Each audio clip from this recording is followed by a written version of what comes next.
Hello बच्चों, कैसे हैं आप लोग। उम्मीद करता हूँ बढ़िया होंगे आप लोग और अपनी पढ़ाई को घर पर अच्छी तरीके से कर रहे होंगे। जैसा कि हम लोगों ने पिछले वीडियो में एक्सरसाइज 2.4 के प्रश्न नंबर 6 तक के सारे सवालों को हल कर लिया था।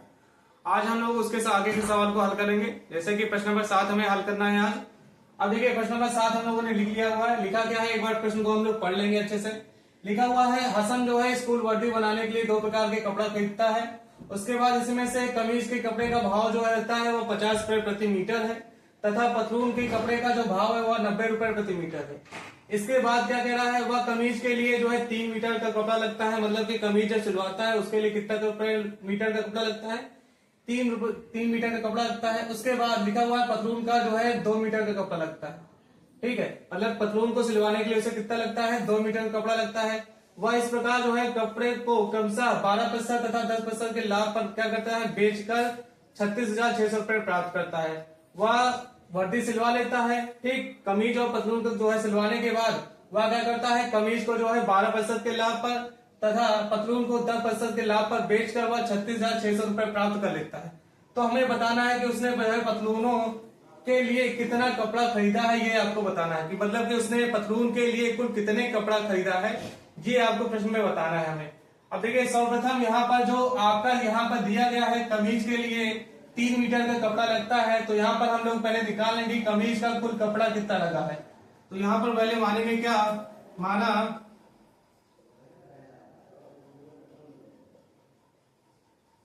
कमीज का कुल कपड़ा आपका क्या हो जाएगा, यहाँ पर 3x हो जाएगा। अब इसके बाद पतलून के लिए कितने मीटर कपड़ा लगता है, 2 मीटर का कपड़ा लगता है। तो यहां पर क्या लिखेंगे, पतलून का कुल कपड़ा कितना लगता है आपका, यहां पर हो जाएगा 2x हो जाएगा। क्योंकि एक कपड़े के लिए लगता है अगर 2 मीटर, तो कुल कपड़ा क्या हो जाएगा आपका 2x। क्योंकि कुल कपड़े की लंबाई नहीं दी गई है आपकी, यही आपको प्रश्न में निकालना है। क्या उसने पतलून के लिए कुल कितना कपड़ा खरीदा है, ये हमें प्रश्न में बताना है। तो हमें यहां से मान लिया गया 2x हो गया। अब इसके बाद प्रश्न में कहा गया है कि कमीज के कपड़े के लिए जो 1 मीटर का कपड़ा होता है उसका जो भाव है वो कितना दिया गया है, 50 रुपए प्रति मीटर दिया गया है। तो अगर कुल कपड़ा जो है 3x है, तो आपका जो मूल्य हो जाएगा कुल कपड़े का वो क्या हो जाएगा, 3x गुणे जो हो जाएगा कितना, 50 होगा। तो यहीं पर हम लोग लिखेंगे क्या,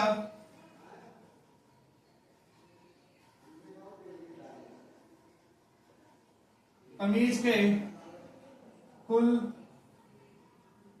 कपड़े का मूल्य, कपड़े के मूल्य क्या हो जाएंगे आपके यहाँ पर 3x गुणे में क्या हो जाएगा आपका 50 हो जाएगा। तो ये क्या हो जाएगा आपका 5×15 0। उसके बाद क्या हो जाएगा x। तो यहाँ पर देखते हैं क्या, कमीज के लिए कुल कपड़े का जो मूल्य है वो कितना दिया गया है, 150x आ गया है। अब इसके बाद इसी तरह हम लोग पतलून का निकालेंगे। क्या लिखेंगे यहाँ पर, पतलून के कुल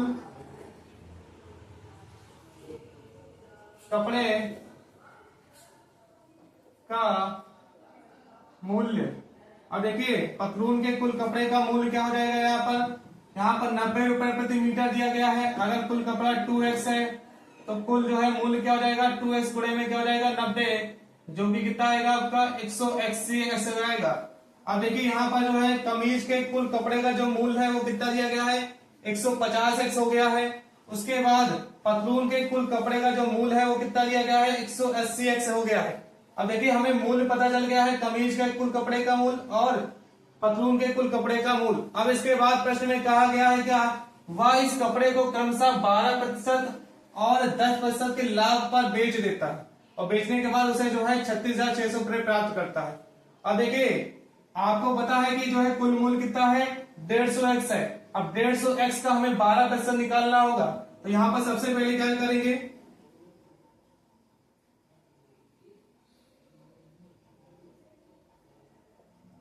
बेचने पर कमीज का मूल्य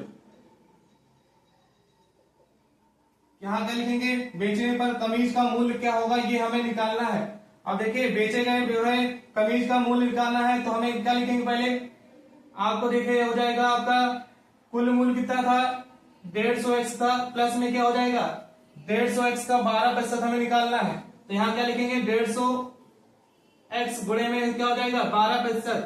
अब 12% लिखना है तो 12 और बटे में क्या हो जाएगा आपका 100 हो जाएगा। जब प्रतिशत का चिन्ह हटाएंगे तो क्या हो जाता है 100 हो जाता है। अब इसे हल करेंगे कितना हो जाएगा आपका, ये जीरो से ये जीरो कट जाएगा। अब देखिए इसे काट देंगे, 2 छंग हो जाएगा 12, 2 पंचे 10, ये इसे काट देंगे 5 एकम 5, 5 तें 15। अब देखिए यहाँ पर ये कितना आ रहा है कटने के बाद 3x हो जाएगा, 3x को 6 में करेंगे तो कितना आएगा आपका 150x, प्लस में कितना हो जाएगा आपका 18x हो जाएगा, जो कि कितना आएगा यहाँ पर 168x हो जाएगा। अब देखिए 168x आपका क्या है, बेचने पर कमीज का मूल्य, बेचने पर कमीज का मूल्य कितना हो गया है आपका 168x हो गया है। अब इसी तरह हम लोग जो है पतलून का मूल्य निकालेंगे बेचने के बाद। अब यहां पर हम लोग लिखेंगे क्या, बेचने पर पतलून का मूल्य। अब देखिए बेचने पर पतलून का मूल्य कैसे निकालेंगे, पहले तो आपका क्या हो जाएगा पतलून का मूल्य हो जाएगा प्लस क्या हो जाएगा आपका 10% का लाभ हो जाएगा। तो पहले क्या लिखेंगे यहाँ पर कुल मूल्य कितना था आपका यहाँ पर 180x, तो यहाँ पर 180 हो जाएगा, प्लस में क्या हो जाएगा आपका 10% भी जुड़ेगा तो 10% निकालेंगे 180 का, तो 180x गुणे में क्या हो जाएगा 10%, परसेंट का चिन्ह हटाएंगे तो 100 नीचे हो जाएगा, ये जीरो से ये जीरो कट जाएगा और ये जीरो से ये जीरो कट जाएगा। अब देखिए यहाँ पर ये कितना आ गया है 180x प्लस का 18x हो जाएगा, तो 180x प्लस का 18x आएगा तो कितना आ जाएगा आपका यहाँ पर ये आ जाएगा आपका 198x। अब देखिए बेचने पर हमें जो है कितने रुपए का बेचा गया 168 रुपए का क्या बेचा गया आपका कमीज बेचा गया है, और पतलून को कितने रुपए में बेचा गया है 198x रुपए में बेचा गया है। अब देखिए क्या कह रहा था प्रश्न में कि दोनों को 12% और 10% को बेचने पर उसे कितने रुपए मिलता है 36,600 रुपए मिलता है। मतलब कि इन दोनों का जो योग होगा वह किसके बराबर होगा 36,600 रुपए के बराबर होगा। तो यहाँ पर हम लोग लिखेंगे क्या, प्रश्नानुसार क्या हो जाएगा इन दोनों का योग किसके बराबर हो जाएगा 36,600 के। तो यहाँ पर लिखेंगे क्या 168x प्लस का 198x बराबर में क्या हो जाएगा आपका 36,600 हो जाएगा। अब देखिए यहां पर हम इसे जोड़ लेंगे, ये कितना आ जाएगा 8 8 आ जाएगा 16, 9 6 15 15 1 16, उसके बाद 2 1 3 1 1 2 हो जाएगा और एक हासिल आया था कितना हो जाएगा 3, कितना आ गया 366x आ गया, बराबर में कितना है आपका 36,600। अब देखिए यहाँ पर जो है 366 जो है इधर क्या है x के गुणे में है, इसको क्या कर देंगे दूसरे पक्ष में ले जाएंगे, दूसरे पक्ष में ले जाएंगे तो ये किसमें हो जाएगा भाग में हो जाएगा। तो क्या लिखेंगे x बराबर क्या हो जाएगा आपका 36,600 बटे में कितना आएगा आपका 366। अब देखिए जिसे जो है विभाजित करेंगे तो कितनी बार जाएगा आपका पूरा पूरा जाएगा 100 बार जाएगा। कितना बार जाएगा 100 बार। तो यहाँ पर देखते हैं x का जो मान आया वो कितना आया आपका 100 आया है। अब देखिए यहाँ पर इसको लिखेंगे क्या x बराबर कितना है हम लोगों ने निकाला है 100 रुपए, जो 100 निकाला है। अब देखिए इस 100 के मान को हमें कहाँ रखना है, क्या चीज निकालना था हमें प्रश्न में, ये देखिए हमें निकालना था क्या उसने पतलून के लिए कितना कपड़ा खरीदा है ये आपको बताना है। अब देखिए पतलून का जो है कुल कपड़ा कितना था आपका 2x था, तो यहीं पर हम लोग जो है x के मान को रखेंगे। तो यहां पर जब रखेंगे तो क्या हो जाएगा आपका लिखेंगे पतलून का कुल कपड़ा, पतलून का कुल कपड़ा क्या हो जाएगा आपका यहाँ पर 2x, जो कि क्या हो जाएगा 2 गुणे में हो जाएगा 100, बराबर में क्या हो जाएगा 2 गुणे कितना आ जाएगा 200 आ जाएगा, 2 गुणे 100 करेंगे कितना आएगा 200 आएगा, जो कि क्या हो जाएगा आपका कुल कपड़ा हो जाएगा। पतलून के लिए कुल कपड़ा कितना लगा 200 मीटर लगा, कितना लगा आपका 200 मीटर कपड़ा लगा है आपका कितना पतलून के लिए। यही आपके प्रश्न का आंसर हो जाएगा। अब इसको जो है राइट कर लीजिएगा, प्रश्न काफी लंबा है तो इसको एक बार जो है दोबारा देखिएगा तभी ये समझ में आएगा। अब इसको राइट कर लेंगे, उसके बाद हम लोग नेक्स्ट क्वेश्चन करेंगे।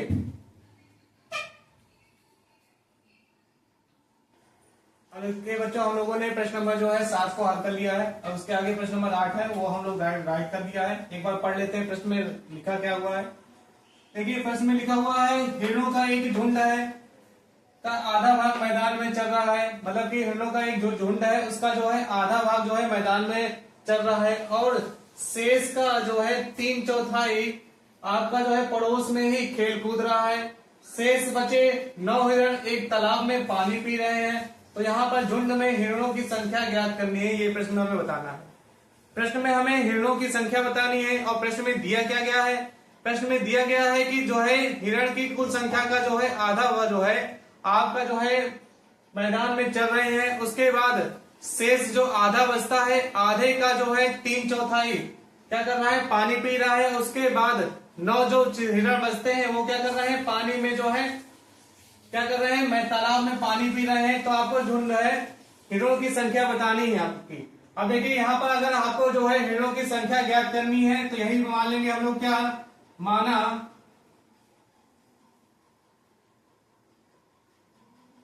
हिरणों की संख्या, हिरणों की संख्या क्या मान लेंगे, x मान लेंगे।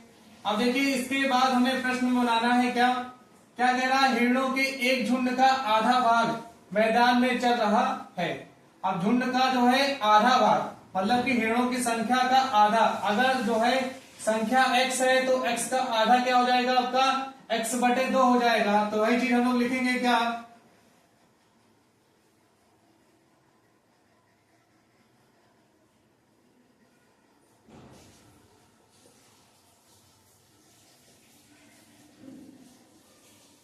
झुंड का आधा जो है क्या संख्या क्या हो जाएगी,